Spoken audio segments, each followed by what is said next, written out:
And now for the main event, multifamily property management. This webinar will focus on the next step in the multifamily housing process, managing multifamily rental properties. Our presenters will discuss two critical facets of the management process, asset management and property management. In asset management, the presenters will go over how to manage the manager to effectively run your multifamily housing property using a third party. In property management, you'll hear about the keys to managing your property, including marketing, choosing tenants, and running your multifamily property. This webinar is for NSP1, NSP2, and NSP3 grantees and their partners. And for those new to NSP webinars, please know that this is an interactive event, and there will be time during and following the presentation for your questions. So with us today, we have Sandra Abramson, and she is the president of ChemPro Tech, Inc. in Brooklyn, New York. And Ken Crawford joins Sandra, and Ken is the vice president with Enterprise Community Investment in Columbia, Maryland. Matthew Doe is a program officer at Enterprise Community Partners in Washington, D.C. And as usual, we have David Noguera. And I'm not sure if Hunter Kurtz is joining us today or not. No, he won't be with us. He will not, okay. So David is a manager of the NSP program at HUD Central in Washington. So welcome to each of you. Thanks for being here today. And so on our agenda today, Sandy and Ken will be our guides through what they've identified as best practices in these areas of multifamily property management. Matt will take us through NSP rules and as they relate to property management. And David and Hunter, David will be standing by to help answer your NSP questions. Again, welcome to all of you.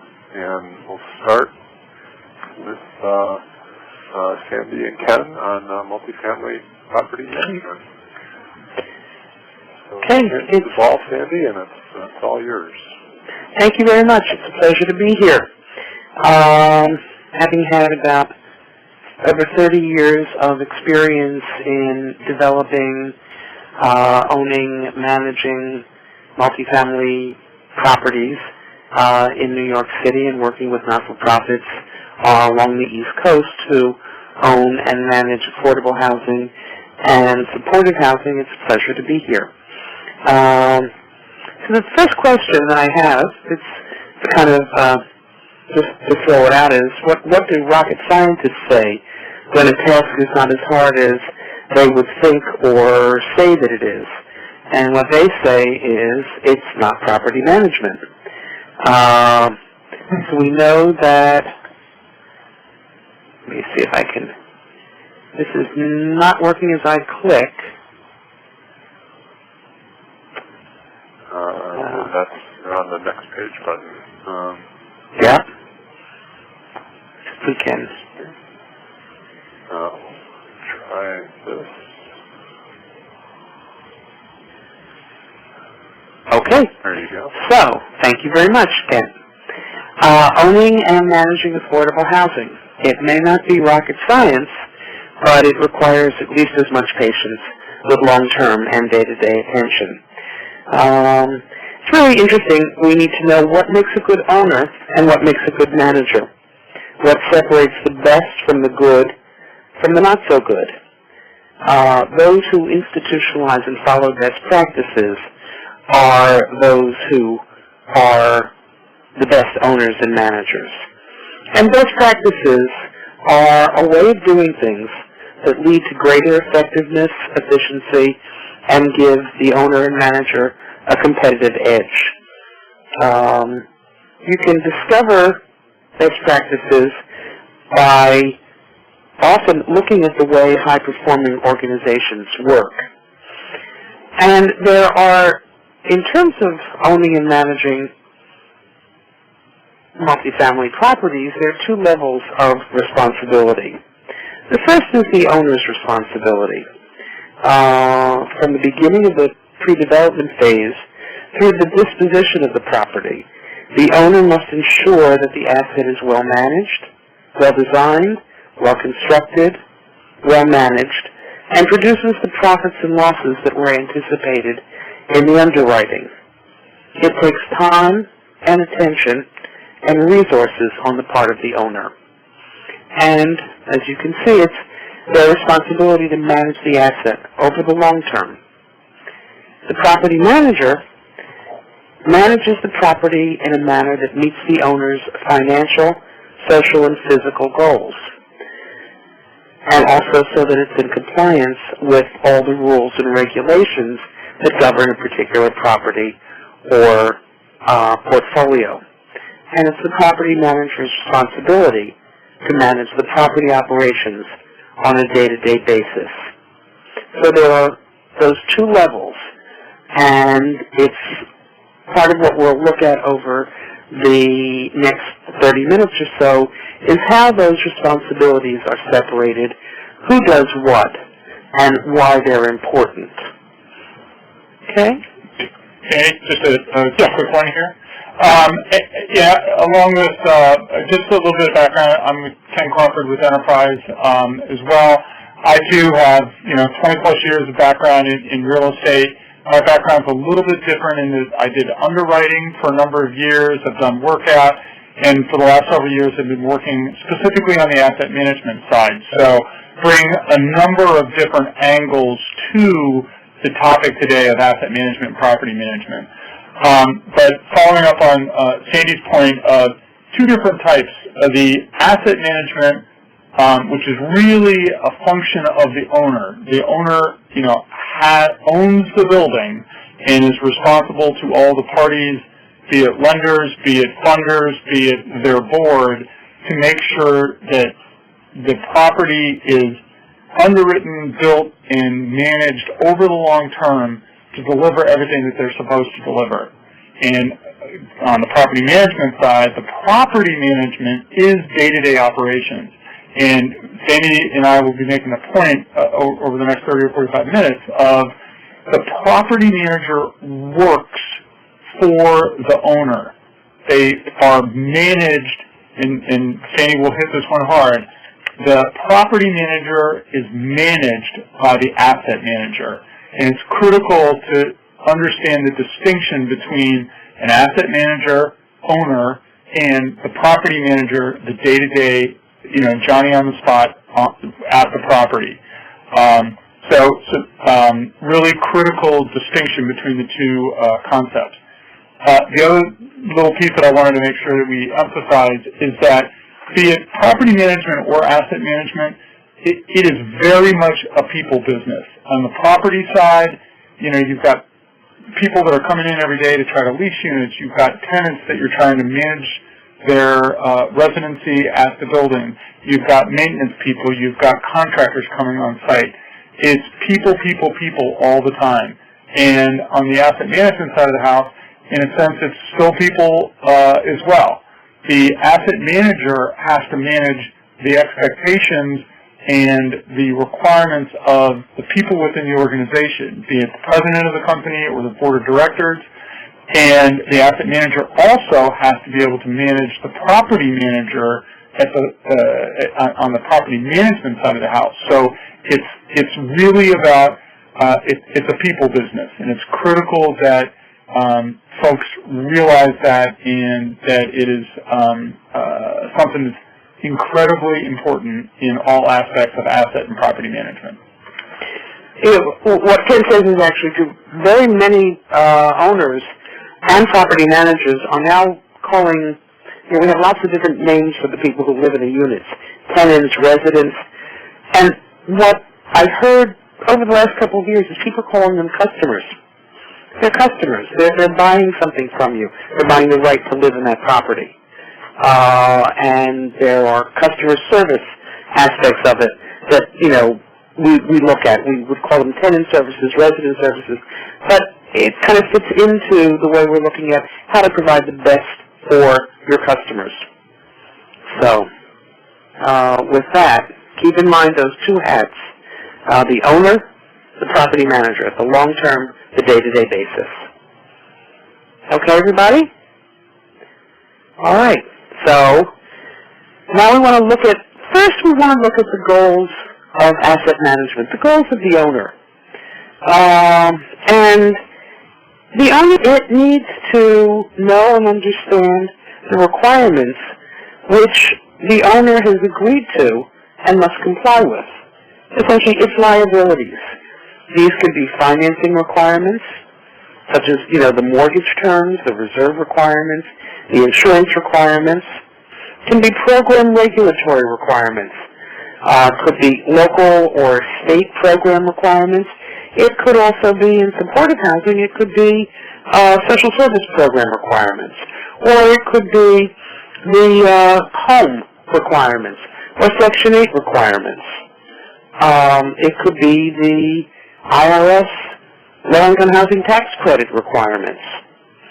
So there are lots of different requirements that you need to know that you've agreed to. That's a key aspect of it. And also there are the partnership and the syndicator requirements that are defined in the limited partnership agreement, whether they're guarantees or management oversight, risk management requirements, all the different aspects of that.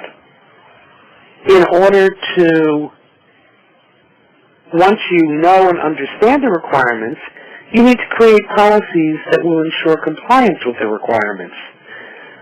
So you'll create performance standards for the property. You'll set approval requirements. What does the property manager have to come to you for approval for, and what can they do with a kind of general approval? You'll set the risk management requirements. How much insurance do you need? What are those requirements to meet to satisfy either the government or your partners or yourself? And also you'll set third-party reporting requirements and standards, because after all, you're not in this by yourself, and the property manager needs to know that. All of this is to ensure the long-term physical health of the asset. It's also to ensure the physical condition of the property. So you need to ensure that the property is managed in such a way as to comply with the requirements. And that may be choosing an in-house or a third-party manager. You need to make sure that the manager knows and understands all of the compliance requirements as a way of ensuring that there is compliance. They've got to know what they've got to do. If they don't know that, then they're kind of in a boat without a paddle. You also want to make sure that you maximize the income while reducing the expenses. That's ensuring that fiscal health of the asset. You've made, in terms of what Ken talked about as an underwriter, you've made certain assumptions about the income and expenses of this property. And you want to make sure that you meet those. You want to maximize that. You also want to maximize that double bottom line. You want to meet the financial as well as the social goals or mission of the organization. And this is in a public or a private, not-for-profit or for-profit. There are missions, and often there are the social goals. You want to maximize that double bottom line, so that you want to ensure that there is everything in place in order to accomplish these. Are there any questions about what the goals of asset management are?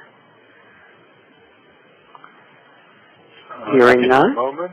I see none, but let me just pause for just a second here. Okay. And while we're waiting for that, Sandy, if I can make a point. Sure. One, Sandy's description here about ensuring the long-term financial health, the physical condition of the property, making sure that we're in compliance with regulatory agreements, etc. All of that is critically important for the asset manager, for the owner asset manager. And a distinction that I want to point out and make sure that it's on everybody's radar screen from an asset management point of view, oftentimes within organizations, the people that put together the deal, the development side of the house, oftentimes what we see is that the development side of the house kind of operates in their own world with their own kind of rules and expectations as to how things are going to go. And once the project has closed and the deal kind of moves from the development stage into the construction and lease-up and long-term management stage, oftentimes there is a gap of knowledge and understanding between the development side and the asset management side. And I want to emphasize that it is critically important for an organization, when you're going from the drawing board and the structuring of the deal, that you bridge that piece to the asset management side of the house, which is ensuring that the asset management side of the house truly understands all of the ins and outs of the deal, that they understand the numbers, that they have all the documents, that they understand the regulatory requirements, that they understand the loan documents, the grant documents, etc. That transition between development and asset management is an absolutely critical piece that oftentimes, when it's not done well, it leads to critical breakdowns on the asset management side of the house, which then bleeds down into the property management side of the house. So it's really important that people keep that on the radar screen. And what Ben did was he kind of presaged the next piece, which is that access to information, the transition from development to asset management. And also, it's not enough for the asset manager or the asset management people who work for the owner. And that could be a chief financial officer. It could be a vice president of real estate. But there's some high-level people dealing with the asset management.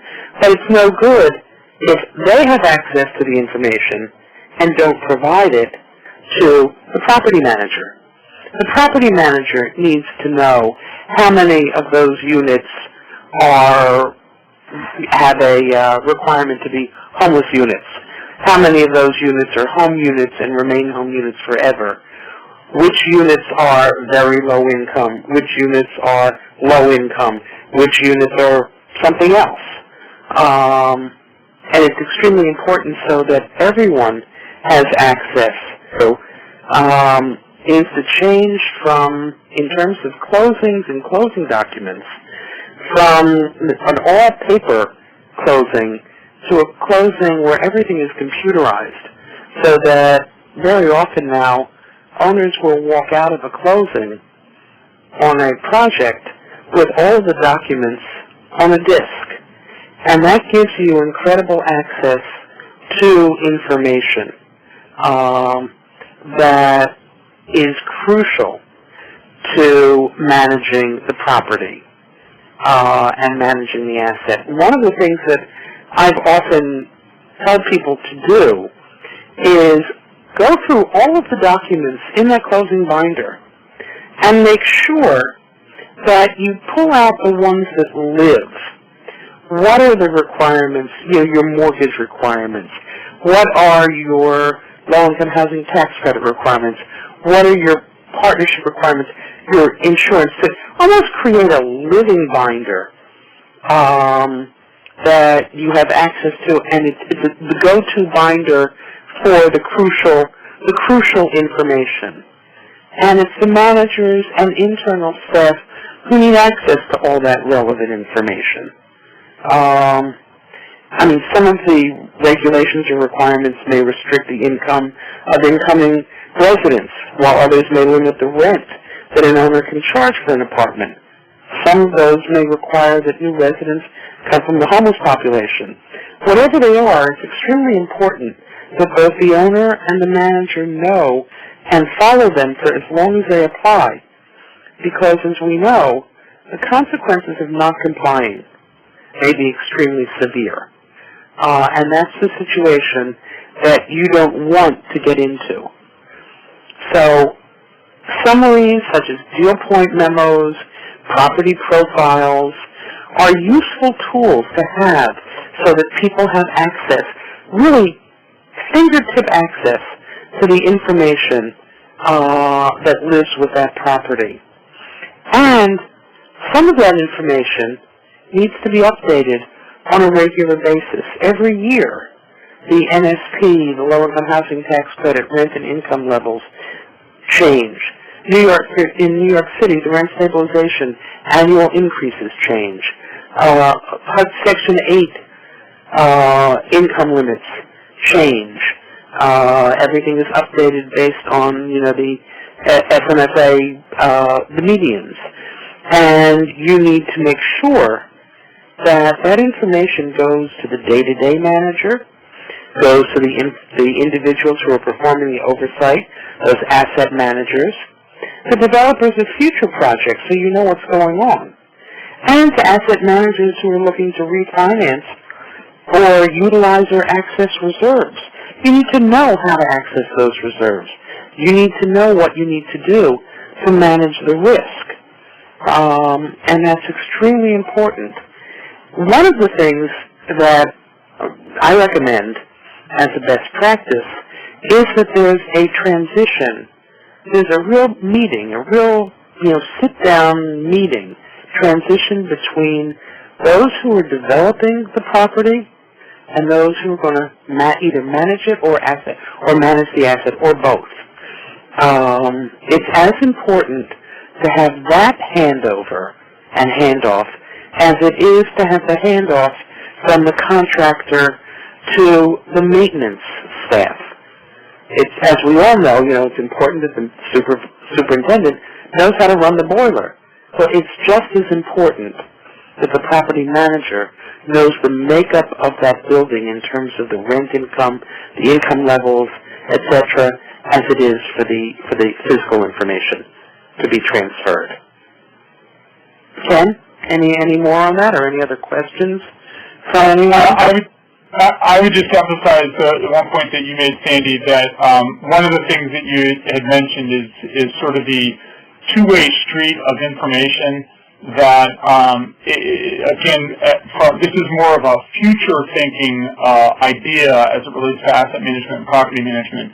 But the asset management and property management side of an organization should make sure that you are a relevant and a voice that is heard at the table when it comes to future development, in that it doesn't do any good for the development side of the house to continue to live in an ivory tower with assumptions that don't really play out on the ground. So that two-way communication between the asset management, property management side of the house with the development side of the house to ensure that they are, for future projects, building things and coming up with structures and formats and financing that really make sense in the real world versus... And that's why we say asset management begins at the pre-development stage. The asset manager and the property manager need to be in that room when you're talking with the consultants who may be putting together, the financing package, the architect and engineers who are designing the building. You know what works, and that has to go all the way through the disposition stage. It's key. The more, as I said, you learn from the better performing organizations. Those better performing organizations have that kind of structure.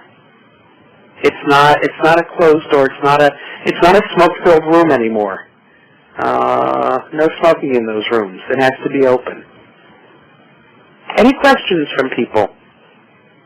I see none at this moment, but again, to ask a question, simply click your raise hand button, or you can submit written questions in the Q&A box.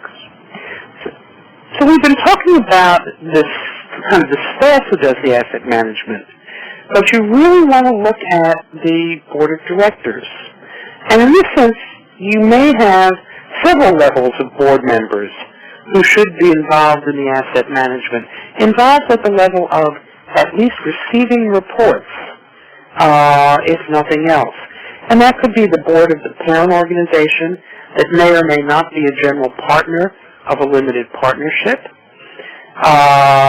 Maybe the board of the general partner, if not the parent organization. Could be the board of the nonprofit or the Housing Development Fund Corporation that has an interest in the property.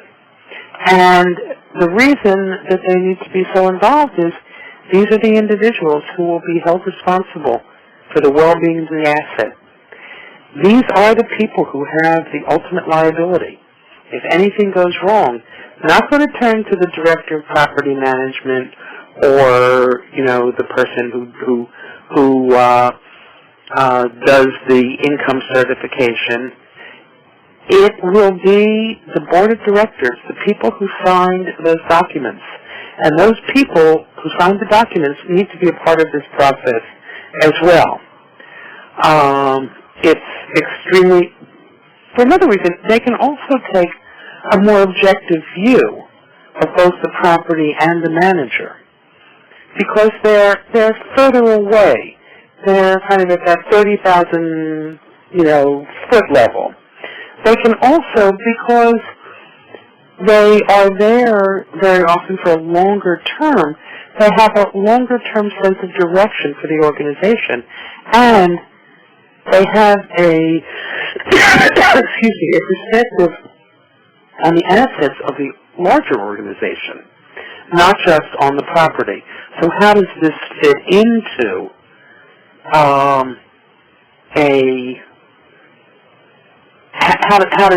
how does it fit into the larger organization, and particularly with the consolidated audits? It's extremely important because these assets are now part of that larger asset pool for the organization. And finally, one of the things to make sure, though, is that they're less involved in the regular oversight of the manager, but more involved in setting the long-term goals. They've got that long-term perspective. One of the things that you need to look at, too, is what kind of expertise you need on these different boards, so that you can make effective decisions, financial decisions, real estate decisions, social mission decisions. For supportive housing developments, you would want individuals who have knowledge of the social service programs. And again, the ultimate, because again, one, they should be involved at the beginning because they've got that long-term perspective. Does it make sense to develop a property? Does it make sense to develop this whole project? What should they be going after? And they've got that long-term view. And again, they've got the ultimate liability. So we do have some questions here. One is there an asset management software that I would recommend? And Ken, I don't know one.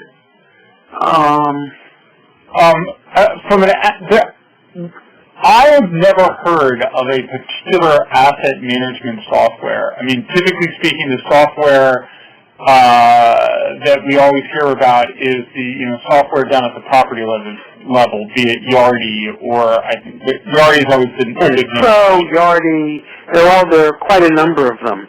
Boston, yeah. And so I would say from an asset management point of view, I would suggest that, or our experience here at Enterprise is, typically speaking, most organizations kind of create their own set of dynamics for the way that they define success. Occupancy, rents within underwriting, operating expenses within underwriting, NOI that's being delivered, debt service coverage that's being delivered. And I think that as an asset manager, understands the economics of the transaction, you can kind of create your own matrix for how an asset manager will view the performance of the property based on the original underwriting. And one of the things to do if you're looking to create your own software, be it on probably Excel, something like Excel, is also to look at comparative data, comparing it over portfolios or comparing it over properties. So looking at your entire portfolio. Whereas on the property management level, you're going to look at it property by property. But here, you can see what works, what doesn't work on a larger portfolio perspective.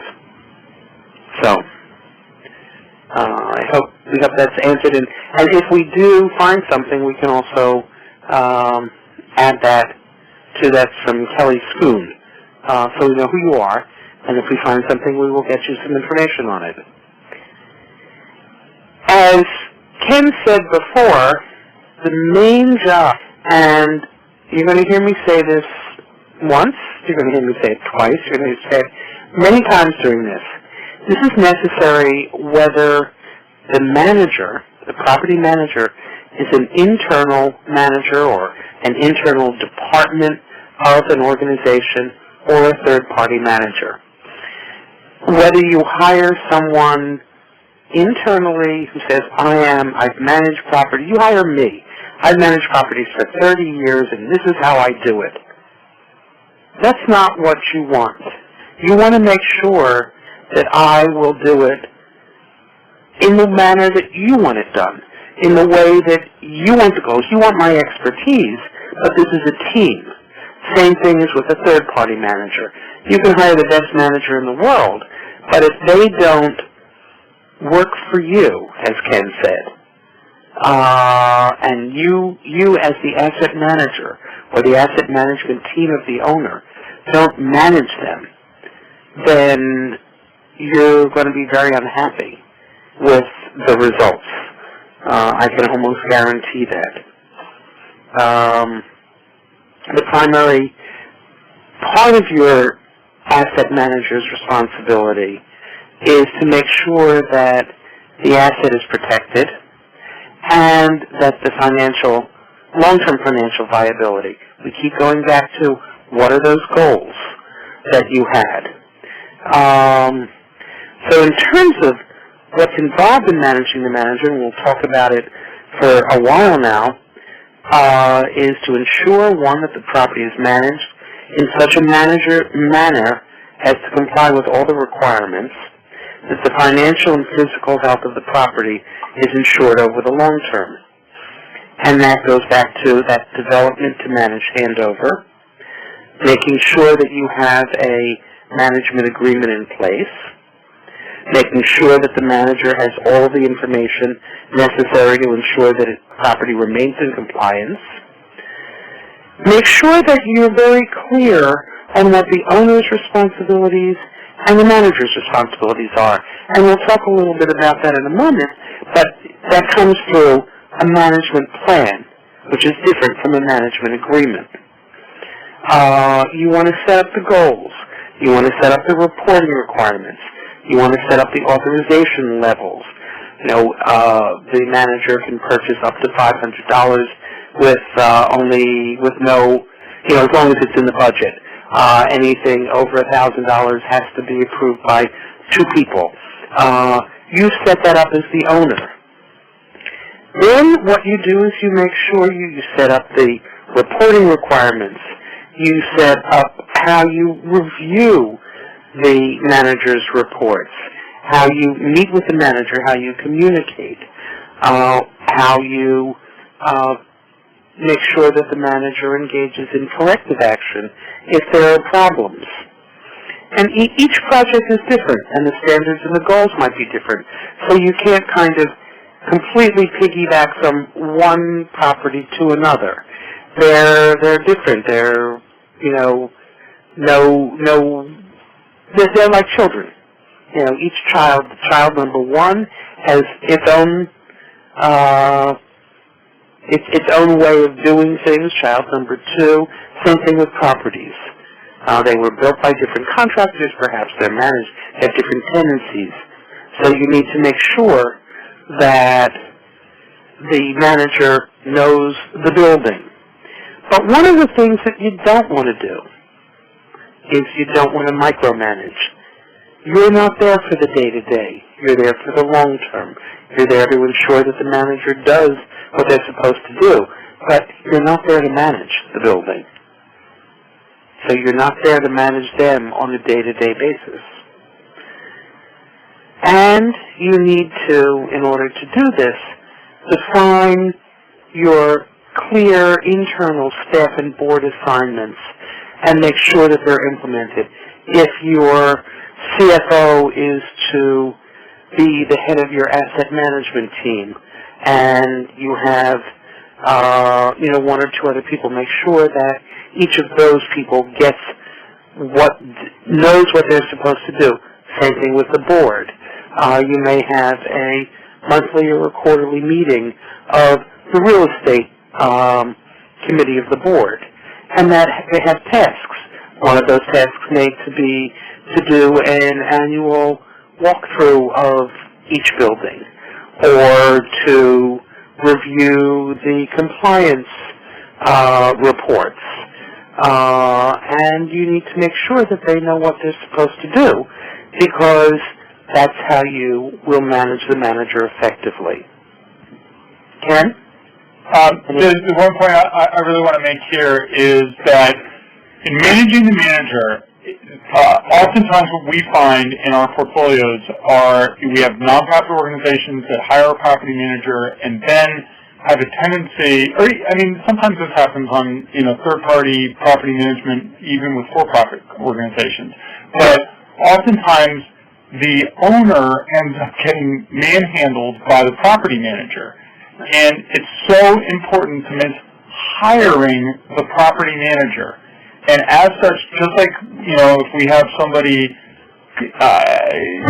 do some service for us, if they are not performing, then we have the ability to fire them.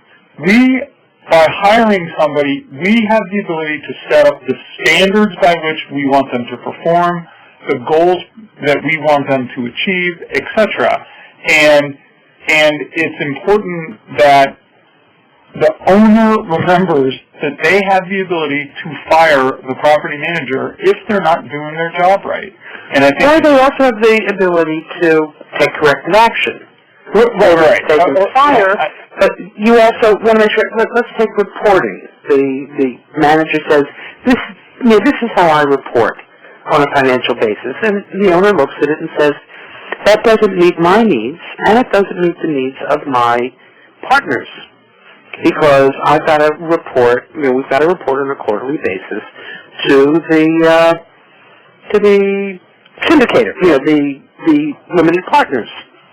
And the manager either will say, "I will do it in such a way that meets your requirements," or the manager will say, "I can't do that."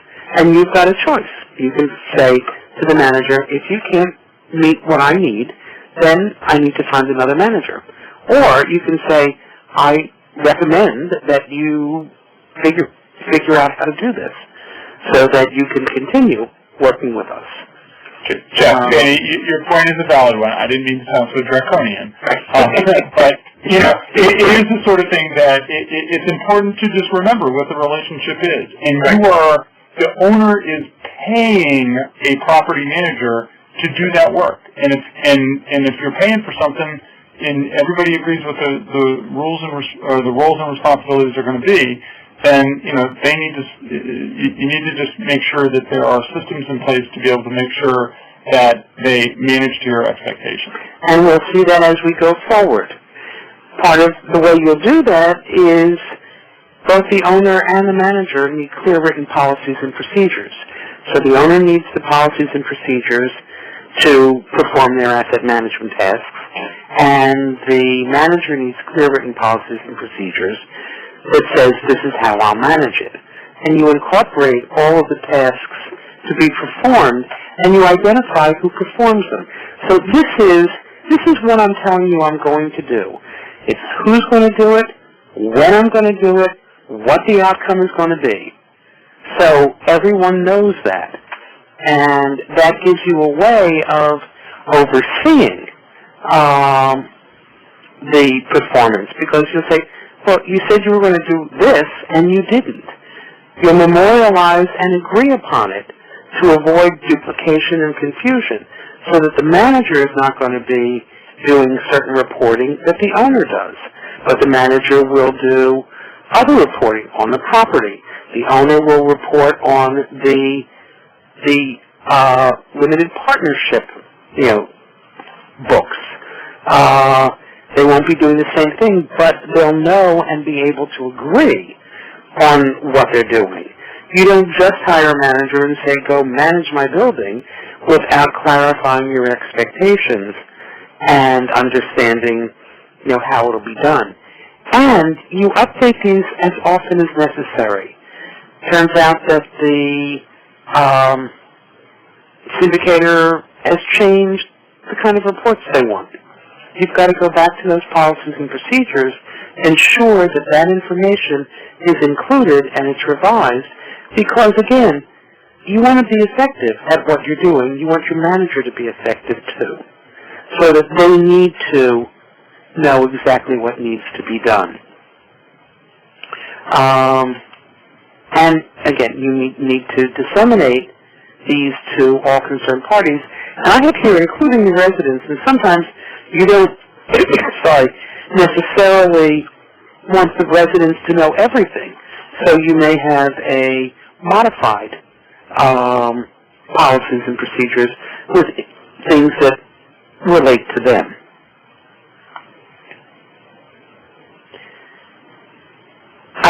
We spoke earlier of management plans. Management plans really spell out the owners' and managers' roles and responsibilities. Everything is to build clarity. It's the delegation of authority. It also says to the owner, these are the manager's personnel policies and these are the staffing patterns. And that's important, because if the manager says, I'll have one person managing 300 units and ends up with one person managing 500 units, the owner can come back and say, I'm not getting what I'm paying for. It's not what you agreed to do. It lays out the how of the operation and the roles of each. It's important because you look at, and here's where we talk about the policies, the owner has certain policies and the property manager has the procedures for carrying them out. That's detailed in that management plan. So that, again, there's clarity and you can go back and say you are or aren't doing what you said you would do.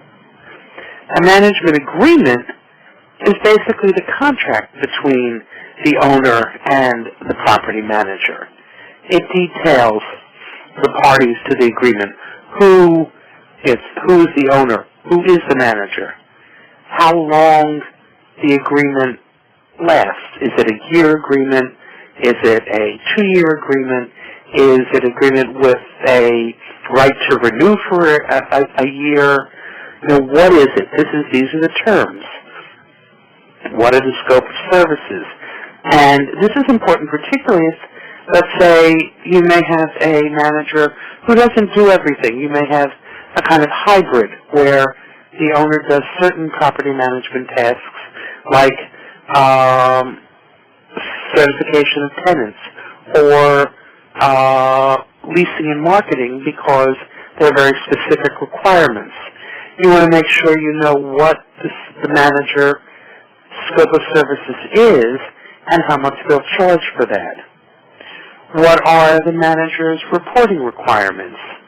Again, this is something that you need to make sure, do they report on a quarterly basis? Do they report on a monthly basis? Are they responsible for reporting to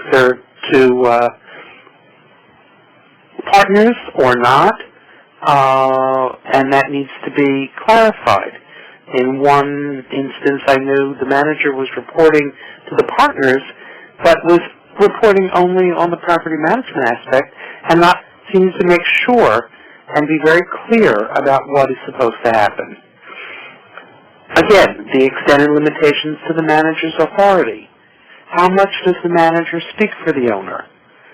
What are the limits on purchasing, so that you don't get to a point where the manager has totally blown the budget and the owner doesn't realize that, and there's no way to hold the manager responsible.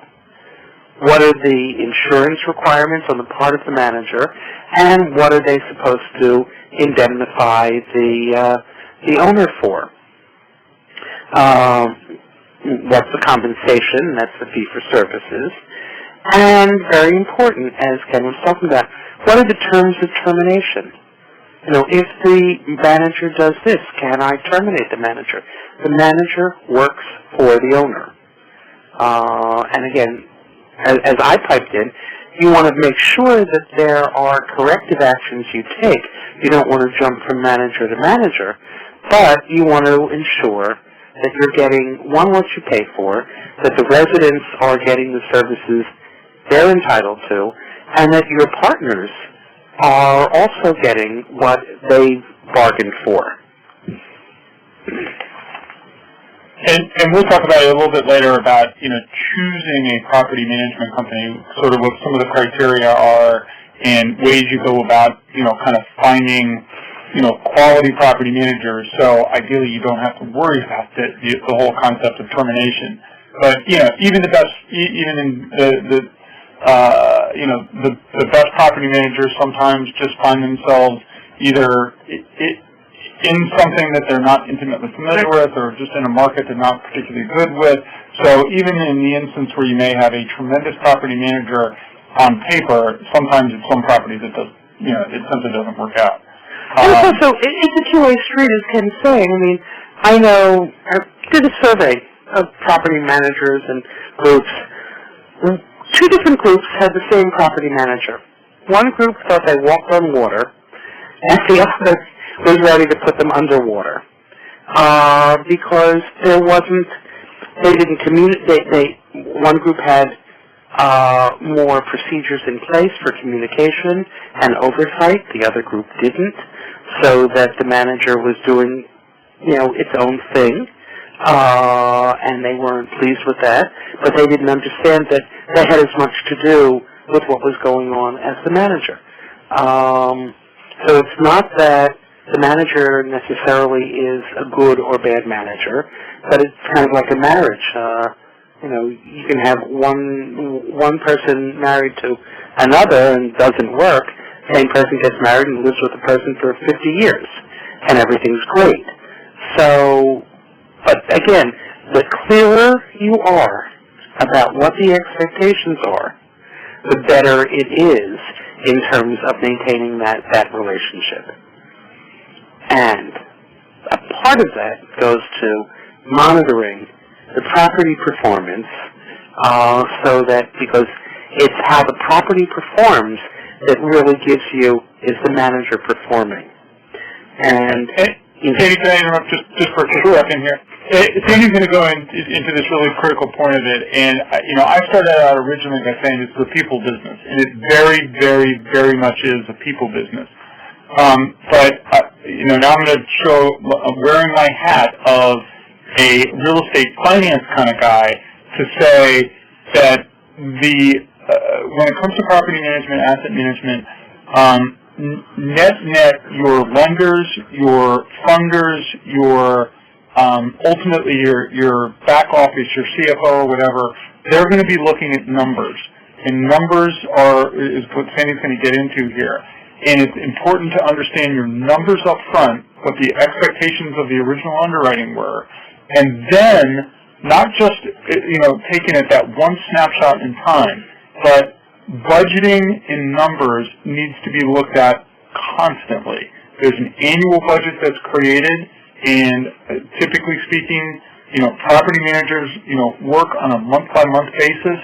when it comes to reporting information and paying bills and collecting rent, blah, blah, blah. And then oftentimes for funders or lenders or, syndicators, they typically will look for quarterly information, and it's those sort of cold, hard facts that are critically important, and unfortunately, it tends to be one of those kind of things that most people, it's sort of like applying to college. Somebody can be a brilliant person but not test well, and therefore they don't get particularly good SATs, and a university might miss out on having a great student. You could have a great property that delivers, it's a beautiful property, delivers super services, but if the numbers don't pan out, if you can't deliver good numbers, then the project can be looked at as being a very challenged project. And ultimately, we all have to remember that real estate finance and real estate transactions often do have debt that's associated with them. They have to pay that debt, or they have to pay back grants, or just net, they have to pay their operating expenses. It's critically important that you understand the numbers, that you are on top of the numbers, and that in the dialogue by and between the owner and the property manager on the numbers and making sure everybody understands them is really, really, really important. And that's why, to segue, creating reasonable targets that fit the property, and those reasonable targets include your budget, your occupancy that is a big part of that budget, the vacancy that you can, stand, how long it takes to do repairs, all of those things. You've got to create reasonable targets, because if you don't know where you want to be, you can never gauge where you are. Okay? It's almost like if you're driving from New York to Boston and don't have a map and have no clue of how long it's going to take, you can be driving for 20 hours and not know that you've way past Boston. Okay? So that's a key in doing it. You want to set targets that will help you ensure overall compliance with all the regulations and terms, and that those terms are the underwriting terms too. What you agreed to that govern that property. You want to make sure that the manager knows these, because these are the targets. If they don't meet these, then there's a problem, both with their performance and with the property itself, and with the owner's performance. On the other hand, you only want to set as many targets as you can measure on a reasonable basis. You want to set rent collection, occupancy level, vacancy level, emergency repairs, compliance with what you need to do in terms of meeting the requirements of the physical requirements for the housing department or the fire department. But don't set too many targets, because if you do, neither you nor the property manager will be able to really follow them and ensure that you meet them. And then create the tools that help to measure the performance. So you have monthly reports or quarterly reports that make sure that you know this is what I said I was going to do, this is what I did. If I didn't get there, why not? And how do I correct it? And you need to set those means and methods for correcting performance that doesn't meet the standard.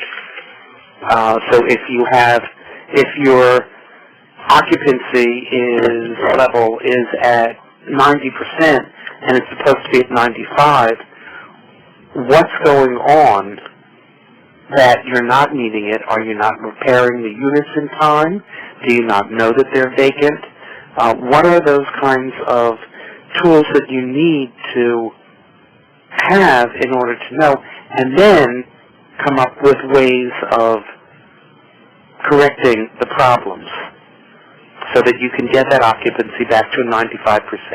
Because if you don't get there, you will never meet your financial projections. And again, use the tools. The targets are only useful if you measure the performance against them. Any questions? We do have a question here from Ramon, and I'll unmute you, Ramon. Hello, how are you? Hello? Hello, Ramon.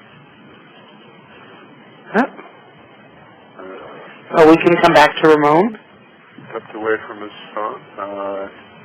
Yeah, I can actually read his question for you. Okay. He wants to say, he wants to know if the management plan is a separate document from the management agreement. Yes, the management agreement is the contract. The management plan can be an addendum to the management agreement, but it's separate. It spells out how you will do what you said you're going to do.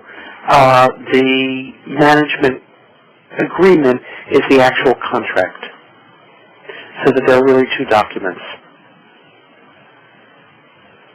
Okay. Great, thank you. And You're welcome. That's all we have right now. Okay. All right. So, you need to hold regularly scheduled. We're going to go over this quickly. You need to hold regularly scheduled meetings with the manager. We beat you over the head with it. And as part of that, I always talk about using a standing agenda.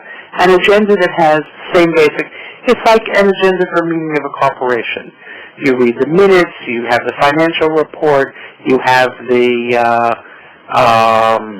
rent collection report, you've got your maintenance report, and then you have other, the new items. There's a new issue that's come up, something about the presentation, something about review of the records, and that's different. But if you have a standing agenda, everybody knows what to expect. You prioritize tracking the meetings through minutes. The same thing. I always say, she who keeps the minutes rules the world. Whatever gets into those minutes is what people will remember and what will inform the meeting the next month. So it's extremely important to make sure you get the important issues in those minutes. You'll review the property's performance against the targets, financial performance against an adopted annual budget, the vacancy level against what the planned vacancy level was that informed that budget. The number of emergencies that were, maintenance emergencies that were resolved within the 24-hour period. What weren't? What are those issues? What are those problems? You'll make sure, you'll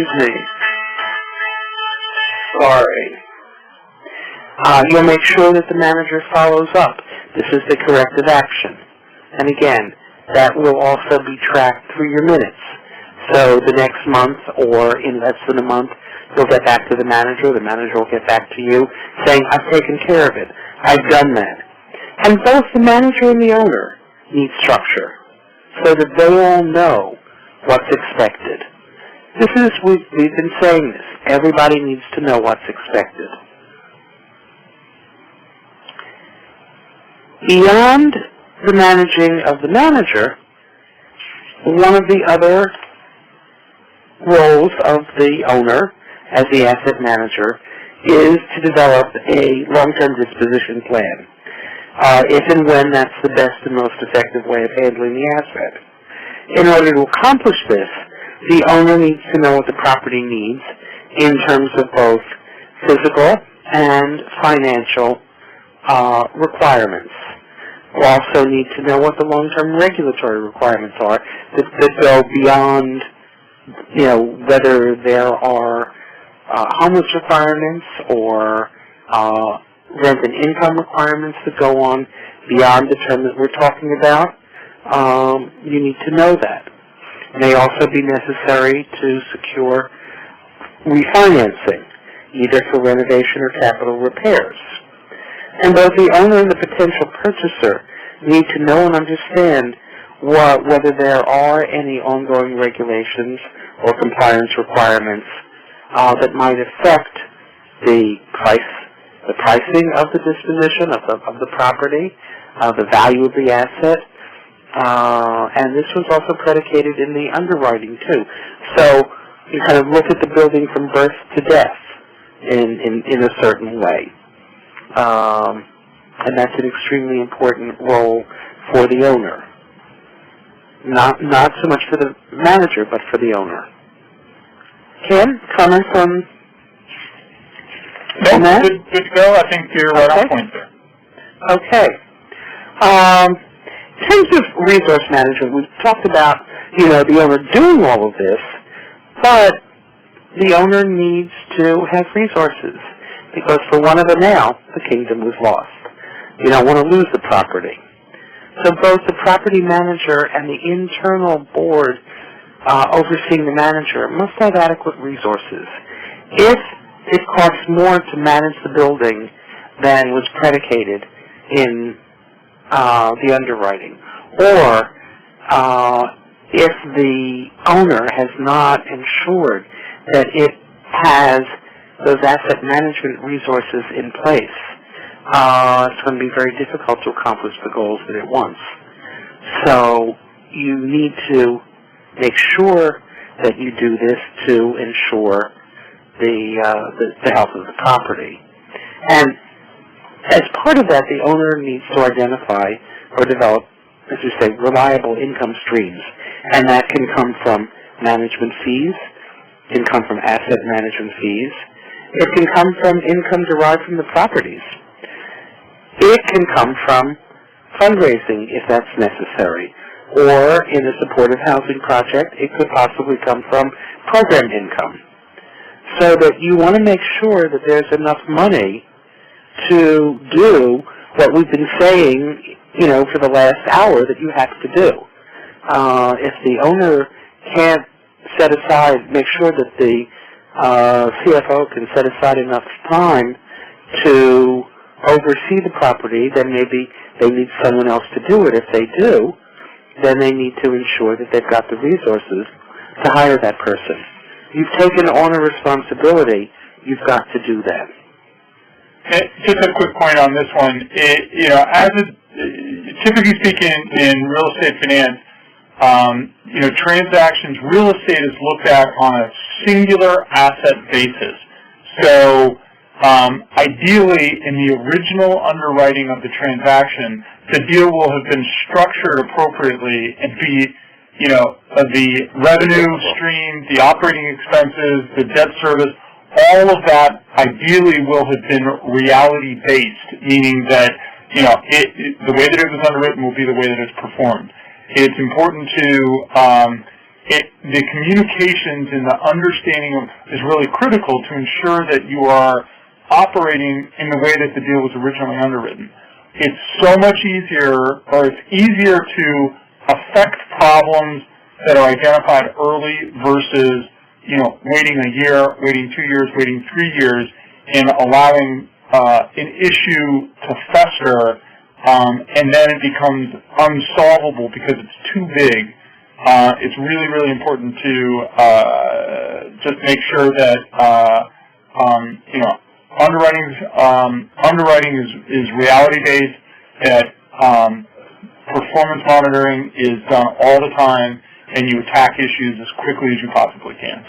But again, one of the issues too is that often you'll have a portfolio where you'll have cash cows, or you'll have projects that are operating reasonably, or you'll have dogs. And those dogs can affect the performance of the owner over the whole portfolio, because a lot of the owner's resources are going to deal with the property that's not performing. So what Ken said is extremely important. Ensure that all of the properties, again, that's that beginning, starts in the beginning, at that pre-development, ensure that all of the properties will be functioning at a level that the owner can support and be supported. Moving on to property management and how to reduce expenses and increase income. Again, you need to have a budget against which to measure the income and expenses on a regular basis. You can't look at it just at the quarter or at the end of the year when you do the audit. You've got to do it on a regular basis.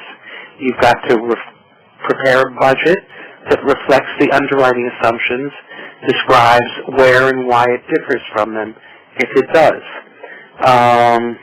Because occupancy is key to producing income, the manager must be able to identify vacancies immediately and plan to prepare them for occupancy, select appropriate tenants that meet the compliance requirements in an effective manner. You want to make sure that you both track and prepare vacant units for reoccupancy on a timely basis, and you need to use available tools to select good rent-paying tenants. Again, there's a social mission, but you want to make sure that you've got rent-paying tenants who will keep those units in good condition. And there are, not-for-profits have moved to use credit reports and also look at landlord-tenant history, things that they didn't do initially because they realized the value of having long-term good tenants. You want to maintain ongoing communication between management and the tenants, because that's extremely important. If the residents aren't happy, that goes back to the customer service. If the residents aren't happy, they either don't care about the property, they may leave on a shorter basis than they would have before. They're not happy with the way the property looks or is maintained. And if management doesn't know that, if management, one, doesn't see it itself or doesn't know it from the tenants, then your expenses are going to go up, and that's going to decrease your income incredibly. So, and your maintenance staff is a key to that relationship. They are the ones who have, day-to-day communication. Going green, and that's the NSP 2 and 3 grantees, must meet green building standards adopted by their programs. Going green can not only reduce utility and maintenance costs, it also can help the environment by reducing a property's carbon footprint. And, while, that may not be the first thing on your mind, it certainly doesn't hurt.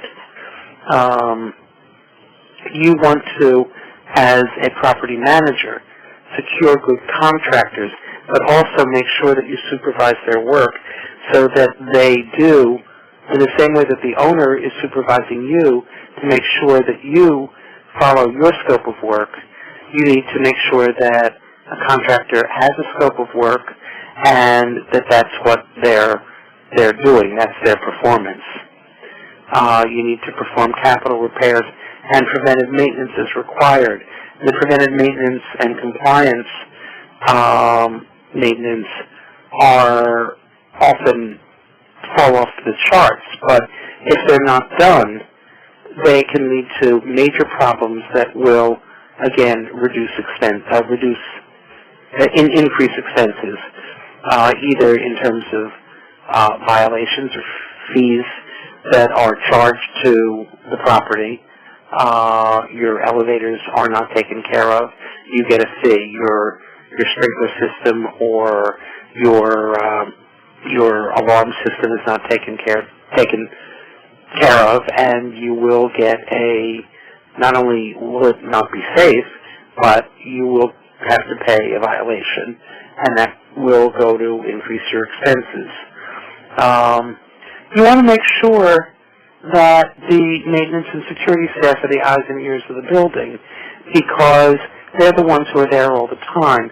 They see what's happening. They know who the tenants are who contribute to the building, and they know who the tenants are who are detriment to the building. And again, you're looking at making everything work well. good tenants are extremely important to achieving that. I feel like I just want to say something on that particular point. Owners, funders, lenders, whatever, oftentimes when we go out and look at a property, it's lovely to talk to the property manager, it's lovely to talk to the management of a property management company, but what we always like to do is pull aside the maintenance guy and say, so, tell me what you see, tell me what you hear, tell me, because they truly are the eyes and ears of a project, and it's and if you want to find out all the blemishes about a project, it's going to be maintenance that knows it. Right. And you need to train and retrain both your maintenance staff and your property management staff, and that's either the property manager, an external one, or an internal one. They need to be trained and kept up to date on, best practices for them. You also need to identify all compliance requirements and have a strategy for complying with them.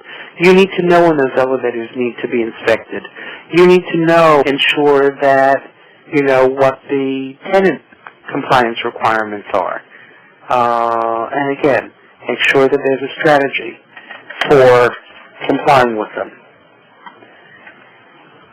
The question of in-house versus third-party management is something that is kind of coming to the fore as year 15 occurs with the low-income housing tax credit projects, or as different owners are taking on more responsibility, or owners that didn't have much property are coming in. The question of whether to hire an outside manager or have in-house staff. And it's important whether there's conformity of property management, managing the property with the mission. Is the mission of the organization one that is to provide, increase the social strength of the community? Is it to provide jobs for local people? What kinds of mission does the organization have? And, does managing the property internally comply with that mission? If it does, that's one thing on the side of, having an in-house manager. But if it doesn't, it may lead you to want to hire a third-party manager. You also need to look at financial considerations.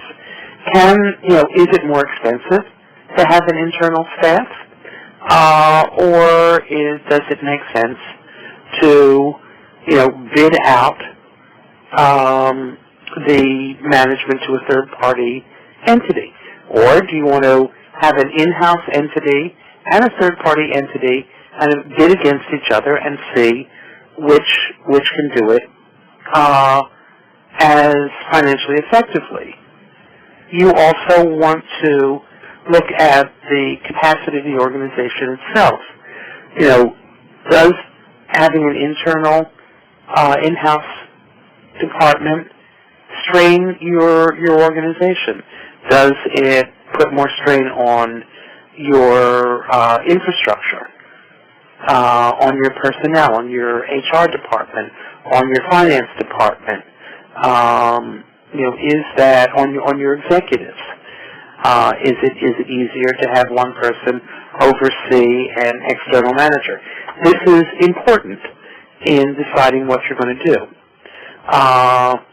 And you might decide you have a fairly sophisticated finance department, but you don't have someone who has the kinds of skills to go out and supervise a maintenance staff, or rent collectors or other things, but you may keep, back office in-house, or you may outsource back office, but keep tenant selection in-house. So that's a kind of hybrid way. And either way, you need to look at the annual performance, whether it's in-house or external, and see whether the performance met the targets. You want to see how well the property manager performed during the year, and then determine whether to continue with the current manager or bid again for outside services. So it's an ongoing, this is the asset management role of the owner to make this decision. If you decide to go with, or you're looking at going with in-house management, what are the advantages? Cindy, I'm sorry, just real quick, I just want to make two quick points here. Oftentimes with in-house property management, which Cindy's going to get into a little bit here, oftentimes the owners look and say, well, I can do that. I know my property better than anybody else, blah, blah, blah. But what we have found from an experience point of view is it does take a critical mass of units to be under management to make it economically viable. And, I've heard numbers as low as 250, but realistically speaking, most of the conversations that we have with groups are, you need to have somewhere 500 to 1,000 viable business line. It's a little bit different if it's going to be a zero profit kind of business or something that you can subsidize from other resources within the organization.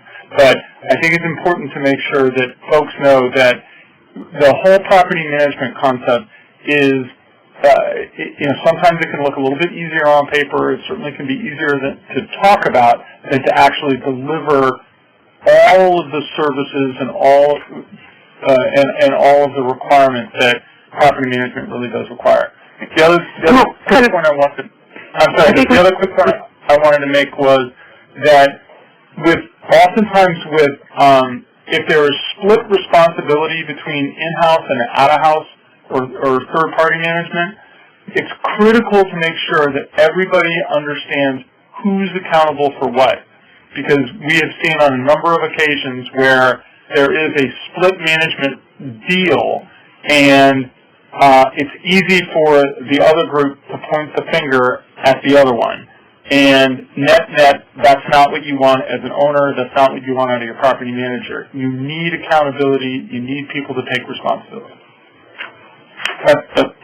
Okay. So going on to potential advantages, and Ken talked about that a little bit. There's a close relationship between the development and the management staff so that the handoff may be easier. You've got enhanced communication opportunities because your owner and your manager are in the same place at the same time. They may be next door to each other, so that will enhance the communication. And, as Ken said too, having a closer relationship to the tenants in the community than an outside entity might have. On the other hand, potential disadvantages goes back to interfering with the mission of the owner. It really takes away from what the organization's mission really is. And that may be to provide social services rather than manage the properties. It may strain the capacity so that you may be able to afford one or two, at the time of one or two staff people to act as the owner's asset manager, but you don't have the capacity, either in your infrastructure or otherwise, to have 5 or 6 or 7 new staff people. And finally, it may be less cost-effective than having a third-party manager who can leverage their larger number of units, and that's what Ken was talking about before. It's a lot cheaper to buy fuel when you're talking about 500 or 1,000 or 10,000 units than it is when you're talking about 250. You can't negotiate as well. So, finally, if you do go to a third-party manager, what do you need to do? You need to seek recommendations from your syndicator, partners like the local housing authority, or the local housing authority, property management organizations. But you also, as much as you may want to manage yourself or not want to manage yourself, a property manager may say, 250 units is too little. for us to do. So you may be forced to manage a small portfolio. One thing you can do is advertise in local industry papers, engage in a bidding process. You should always engage in a bidding process so that you can negotiate and take the best from any one or two or three potential bidders. You need to identify what's most important to you, whether it's communication, whether it's reporting, whether it's overall performance. What's most important in choosing that third-party manager? And finally, no matter what you do, you need to engage in an annual review process and rebid as necessary so that you meet on a monthly basis with the property manager, but you meet on an annual basis and go over the entire year. Did they meet the performance targets? If they didn't, did they engage in corrective action that was effective? If they did and things are on a good roll, you may say, okay, we're going to stick with you. Or you may decide to rebid just to see whether there's somebody else out there who could work with you better. And that is, I think, the end of our presentation and the beginning of the NSP portion of this webinar. Ken, any final? Thank you, Sandy, and thank you, Ken, for your insights there to asset and property management. For those of you in the audience, I will take just a second here to remind you how to ask questions. We'll come back to questions, so you've got a little bit of time to think about them, and we will move on to Matthew Doe and his discussion of property management as it relates to NSP rules. And again, here's how you can ask your questions, either verbally by raising your hand. You can also submit them in writing, and we will have time to take those after we hear from Matthew. So let's move on to Matthew Doe now. And hi, Matthew. All right, thanks, Ken. I'm going to be taking us through the final portion of the presentation, really looking at the NSP rules that intersect with property management and ongoing compliance requirements. This won't be a start-to-finish project compliance discussion, so I really want to focus on a couple of key items. The affordability period, which sets the stage for the compliance period, rents from both perspective of affordability and program income, tenant income, and also unit quality. So the affordability period really defines the term of compliance for items such as rent limits and income limits, and the term in the period where these requirements must be enforced and documented. So it's important to note here, we've been talking about property managers, and there might be a developer involved in the project, but really, for compliance, we're talking about the grantee, who has the ultimate responsibility for ensuring that the NSP requirements are met. Many grantees have elected to use the home program criteria for determining the affordability period. This is a safe harbor for NSP. Many grantees are already familiar with the home rules, but just for some context, we're talking about periods of 5, 10, 15, or 20 years for the affordability period, depending on the per unit assistance or whether this is new rental construction. The affordability period has to be enforced by recording a deed or a covenant. At this point in the project, when we're talking about management, this will already be done. So really the affordability period and all the requirements should be clearly understood by all parties at action.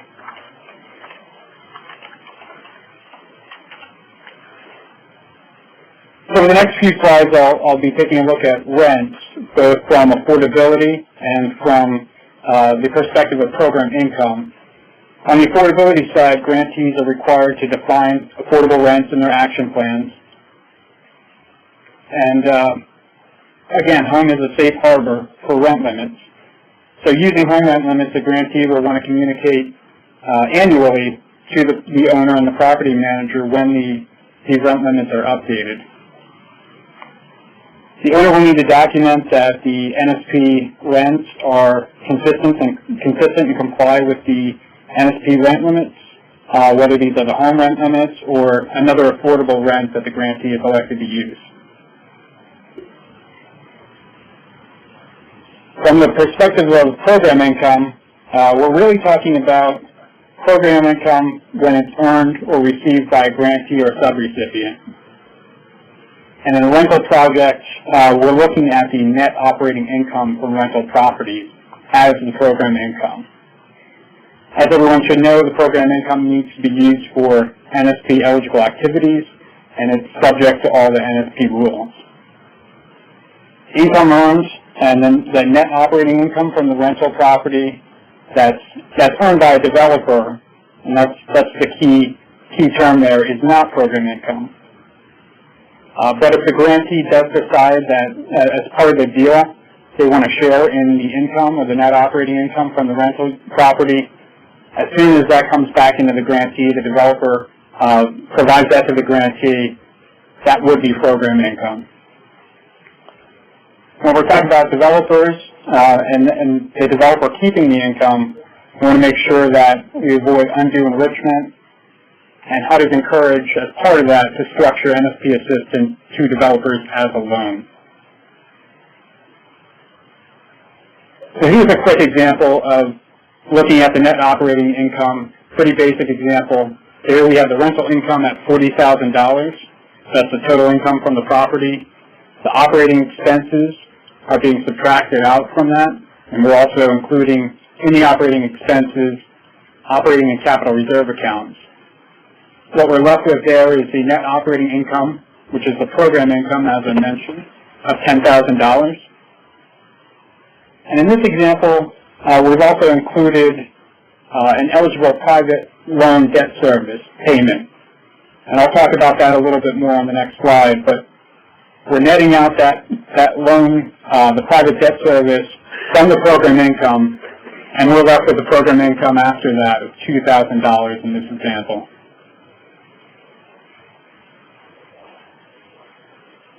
So the program income can be used to pay for the debt service on the private loan, and that's that $8,000 that we just took a look at. If the private loan was used only for the assisted project, and the proceeds were used in accordance with NSP rules. So really we're saying here that if the program income is going to be used to pay for that debt service, it really needs to have, the loan needs to have benefited the NSP project, and it needed to have followed all the rules there. The loan also has to have been made by an external lender and not the grantee or subrecipient. So the grantee or subrecipient can't lend money to itself and then pay itself back through NSP with program income. And finally, the use of program income to pay debt service was contemplated when the project was approved. So when the grantee or subrecipient is reviewing the project, doing the underwriting, doing a cost reasonableness analysis, it makes sense that reuse of the NSP funds needs to be considered up front to look at things like how much subsidy is being provided to the project. I'm going to move on to tenant income eligibility, which is again tied to the affordability period. The key here is that NSP requires income certification at lease of the project, so for the initial tenants of the building, or at unit turnover. And there have been a few questions about what happens if an existing tenant gets a raise or a new job and is over income. This wouldn't require the tenant to move out of the building. So unless the grantee requires a more stringent income monitoring, for NSP, we're really only looking at the incomes for tenants for new tenants and at the unit turnover. Another aspect to monitoring the tenant incomes is the unit mix and income restrictions of the units. And there are two things to think about here. The first is how many units are NSP assisted. So if we have a property with 60 units, how many of those are NSP units? We're providing half of the TDC, the total development cost, through the NSP funds, and we're required to maintain at least 30 units as NSP assisted. We want to make sure those units follow all the rules, the income and rent restrictions through the affordability period. And the second is the specific income restrictions on the units. So because 50% AMI benefit is important for NSP. We want to make sure that those units, or the same number of units designated for the 50% AMI, are maintained through the affordability period and at the unit turnover. And finally, and I've alluded to this a little bit already, the NSP units in the property can float, so the number can float, as long as the same proportion of units are maintained. So if we have the 30 NSP units in my example in the 60-unit project, 20 are designated for tenants at 120% AMI, and 10 are designated for tenants at 50% AMI. We'll need to keep that same proportion, but not necessarily the same exact units through the affordability period. Another thing we want to make sure is that if the units are floating, if the NSP units are floating, that you have comparable units in the project.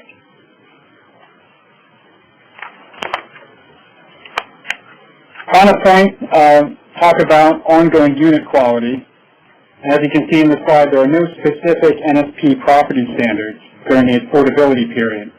So for the development phase of the project, there'll be things like local codes that will need to be met. But during the affordability, there are no specific NSP standards. Grantees, however, are strongly encouraged to adopt standards to ensure long-term quality. Ken and Sandra mentioned this, to maintain the occupancy rates and ensure you have a sufficient cash flow, and to make sure that the investment continues to be a positive investment for the neighborhood. A multifamily project may require a pretty large investment of NSP funds, so it's important to maintain that asset. So one option for NSP grantees is to use the home standards. So this would be a requirement to maintain units consistent with the local standards or the HUD housing quality standards. Some of you may know those as HQS. The home standards also dictate the frequency of inspection. So for smaller units, for 1 to 4 unit properties, inspections would need to occur every 3 years. And for larger projects, for 26 units or more, there would be an annual inspection. In those inspections, a sufficient number of units would need to be inspected each year or each few years. So there's not an expectation that the grantee would, or the subrecipient or developer would inspect all of the units every single year, but a sufficient number that you get a good sense, and many grantees inspect a percentage of the units and then rotate, so eventually you have a cycle where you're taking a look at all the units over time. Finally, last but not least, there are a number of NSP resources for rental projects. The toolkit, which is the link here, is a pretty good place to start. There have also been a number of NSP webinars recently. The NSP rental project compliance webinar really does cover everything from start, from development phase through the affordability period, so that's a good webinar to reference. And the program income webinar does a much deeper dive than I did quickly reviewing these slides for rental program income. And with that, I went quickly through, so we'd have some time for questions. I'll hand it over to Kent to take some questions if we have them. Great. Thank you, Matthew. Appreciate that. And we do have time for questions now. I'd like to answer them for you. But to answer them, we need to have some. So if you have any questions, please raise your hand or submit in the Q&A box. And we've got one from Lois. Hi, Lois. How are you? Where are you calling from? Hi, this is Lois calling from New Orleans Redevelopment Authority in New Orleans, Louisiana. Can you hear me? Yes, we can. Okay. So I don't think Matt knows this question. I don't think I've asked. I know Matt well. He answers a lot of my other questions. But wondered if there was any further guidance. I'm guessing that this is probably up to the grantee. So we're the grantee, and we have a couple of multifamily developers in NSP2. And the question arose about cure periods for non-compliance if, we're doing our best with due diligence and we have good partners and we're writing, trying to do everything ahead of time, but inevitably if something happens, somebody over income is not qualified and they get in just, by a couple percentage, or if standards fail, and there's a reason for us to feel that the developer is out of compliance, is there any guidance about what our cure periods or our repercussions can be? Because obviously, like someone said earlier, you're putting a lot of money into this up front. You're not going to reclaim funding, all of it for, one unit being out of compliance. And I'm guessing that if we just write some sort of course of action that we would take if this happened, that would be the best we could do. But is there any guidance on what options there are and what HUD advises? No, I'd say what you're describing we probably have to deal with on a case-by-case basis because the situations will vary from one grantee to another and from one project to the next. So is this the one where I think you had a security guard that wanted to rent one of the units? No. No. Oh, okay. I have not heard that. But... that was one I heard last week. A security guard who was working on site wanted to rent one of the units, and his income didn't qualify, so I had to deal with that. But I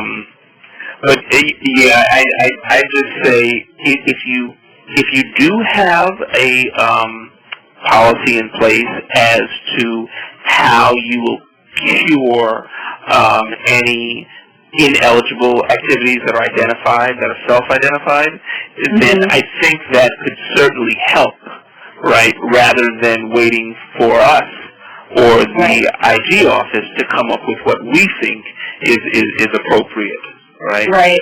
But that's not one of the areas that we probably issue guidance on, just because it'd be all over the map. Yeah, I agree. And I kind of thought that. I wanted to confirm there wasn't someplace I should be looking first. So that helps. Thanks. Can I ask one more question while I'm on, or is there a line behind me? Sure, go ahead. Same sort of question. If we have we believe that there's probably going to be cases where within the affordability period and the reporting period, some of our developers are going to sell the multifamily complex, or in some cases for us, scattered sites. So I know we're sticking to multifamily here. I'm a little worried about that happening and not having a pre-established relationship with the new owner that would, give us enough, leverage to get the information we need, whether it be reporting, monitoring, affordability periods, and that sort of thing. Is there any advice that anyone has about how you make sure that the next owner is a good partner? Again, that might be way too vague and all over the map.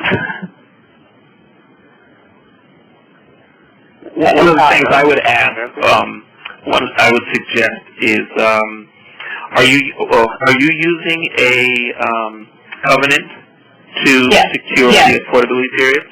Yes. So you could probably put some language in there that says upon transfer of the property from one owner to the next, just so that you have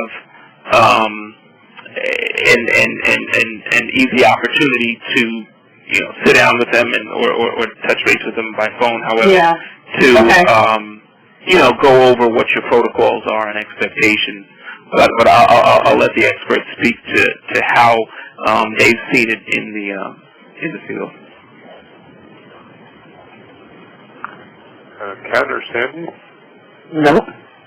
No? Okay. Yeah, because I'd heard that the covenant was sort of the same thing to use for establishing a relationship, like it may be ignored. And maybe that'll happen, but that might be the best we can do if, that's the best I think we have at this point, is to say that, maybe use some language along the lines of consult the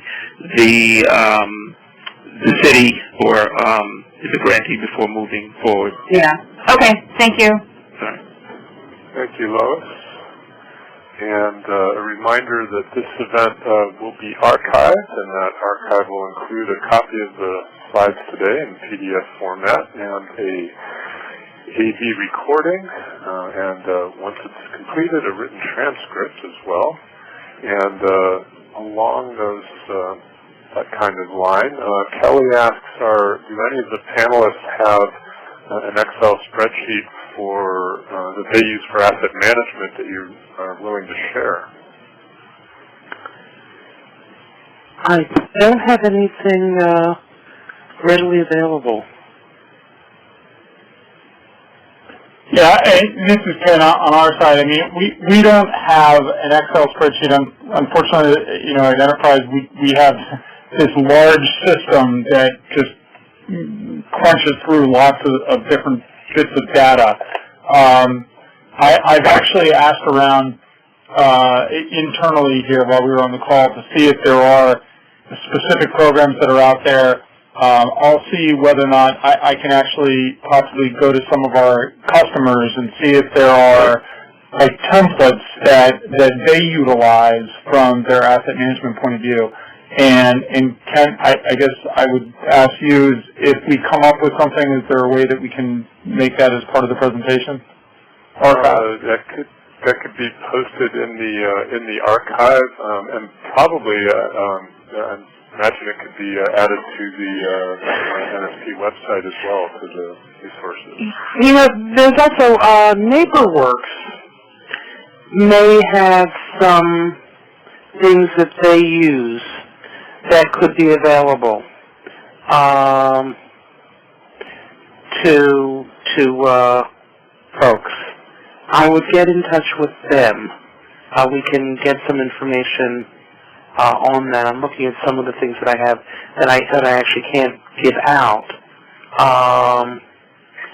What would the spreadsheet be used for exactly? Because I'm looking at the toolkits that we have on the website, and we have a few of them in our multifamily rental toolkit.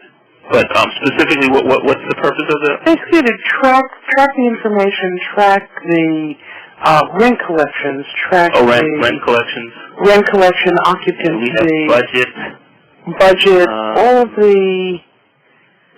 There are all different kinds of things that you'd want to track. Yeah. Have them take a look at the multifamily rental toolkit. Okay. There's a few different spreadsheets that we have as part of that toolkit that may help, that may be of assistance. If what you're looking for is nowhere covered in that, it might be an opportunity for us to build out that toolkit. Right. But start there, I'd say. Great. So we're looking, Kelly, and there's not one on the HUD, on the NSP website already. Hopefully we'll find one to put up there. We've got a question from Marshall. Hi, Marshall. Where are you calling from?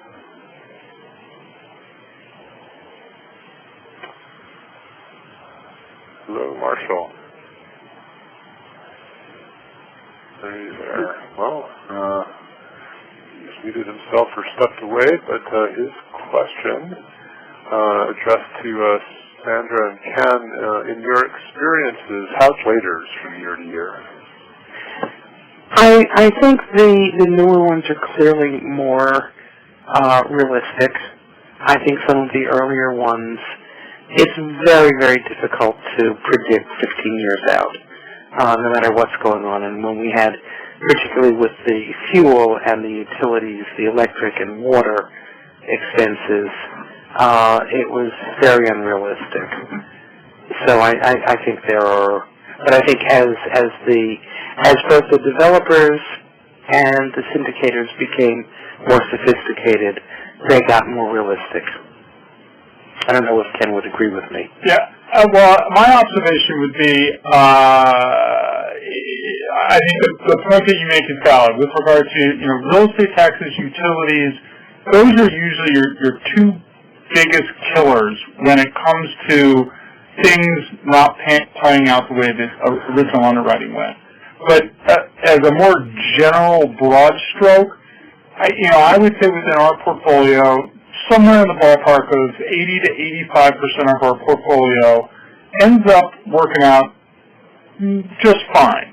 Not necessarily exactly per the original underwriting, but if operating expenses have increased, well, developers have been able to increase the revenue side of the house. So net, it turns out to be okay. so generally speaking, I think there is well underwritten deals with, well thought out projects do have tendency to deliver what was originally underwritten. It's certainly, I will always say, like to Sandy's point, in the first few years, when I was at a bank and we did underwriting, we figured, how good is your crystal ball? 3 years, maybe even 5 years. But like on the tax credit side, where we're trying to project out for 15 years, no one's crystal ball is that good. No. But that's where it goes back to making sure you understand the numbers that are coming in, make sure you identify issues as quickly as you possibly can if there are problems to try to deal with them, as rapidly as you possibly can. Yeah. I think that is that whole issue of the kind of corrective action and making sure if you're tracking where you see that you've got issues, then you can look to say, okay, where can I either increase income or reduce expenses in other areas where I do have control? Because there are places where you do have control that may have been over or underestimated. So that's a way of doing it. But I think in terms of the actual, were they as realistic as we thought they were or hoped they were? Probably not. I'll take a moment to remind you of the webinars that are coming up, a number of them, 3 more still to go this month, and a couple more in July scheduled right now. And I imagine that schedule will be added to for the summer, although with a lighter touch, probably once a week or so.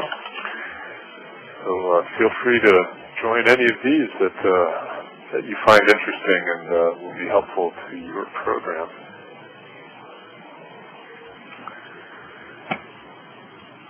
Also, when you leave today's event, you'll be automatically taken to a survey form, and with just a few questions on it, we would very much appreciate your feedback. Let us know how not only this one was for you, but also what you'd like to see in the future, and your input there is helpful for figuring out what to schedule for future webinars.